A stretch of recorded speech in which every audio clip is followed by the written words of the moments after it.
ದ್ವಿತೀಯ ಪಿಯುಸಿ ಫಲಿತಾಂಶ ಜಿಲ್ಲೆಗೆ 13ನೇ ಸ್ಥಾನ. ದ್ವಿತೀಯ ಪಿಯುಸಿ ಫಲಿತಾಂಶ ಮಂಗಳವಾರ ಮಧ್ಯಾಹ್ನ ಪ್ರಕಟಗೊಂಡಿದ್ದು, ಈ ಬಾರಿ ಜಿಲ್ಲೆಯು ಶೇಕಡಾ 73.97ರಷ್ಟು ಫಲಿತಾಂಶದೊಂದಿಗೆ ರಾಜ್ಯದಲ್ಲಿ 13ನೇ ಸ್ಥಾನವನ್ನು ಪಡೆದುಕೊಂಡಿದೆ. ಕಳೆದ ಬಾರಿ 14ನೇ ಸ್ಥಾನ ಪಡೆದಿದ್ದು, ಈ ಬಾರಿ ಒಂದು ಸ್ಥಾನ ಜಿಗಿದಿದೆ. ಇನ್ನು ಹನೂರಿನಲ್ಲಿ ಕೂಲಿ ಕಾರ್ಮಿಕ ನಾಗೇಂದ್ರ ಮತ್ತು ಮೀನಾರವರ ಪುತ್ರಿ ಲಕ್ಷ್ಮಿ ದ್ವಿತೀಯ ಪಿಯುಸಿ ಪರೀಕ್ಷೆಯಲ್ಲಿ 569 ಅಂಕಗಳನ್ನು ಪಡೆದುಕೊಳ್ಳುವ ಮೂಲಕ ಉತ್ತಮ ಸಾಧನೆ ಮಾಡಿದ್ದಾರೆ.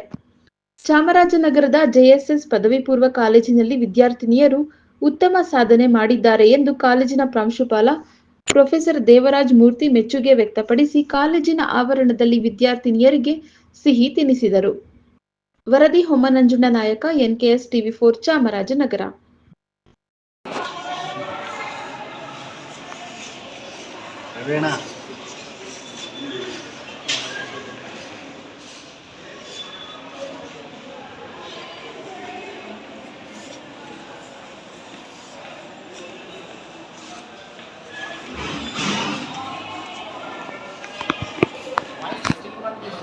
ಜೆಎಸ್ಎಸ್ ಮಹಿಳಾ ಪದವಿ ಪೂರ್ವ ಕಾಲೇಜಿನಲ್ಲಿ 2024-25ನೇ ಸಾಲಿನಲ್ಲಿ ಒಟ್ಟು 453 ವಿದ್ಯಾರ್ಥಿನಿಯರು ಪರೀಕ್ಷೆಯನ್ನು ತೆಗೆದುಕೊಂಡಿದ್ದು, ಅದರಲ್ಲಿ 362 ವಿದ್ಯಾರ್ಥಿನಿಯರು ಉತ್ತೀರ್ಣರಾಗಿರುತ್ತಾರೆ.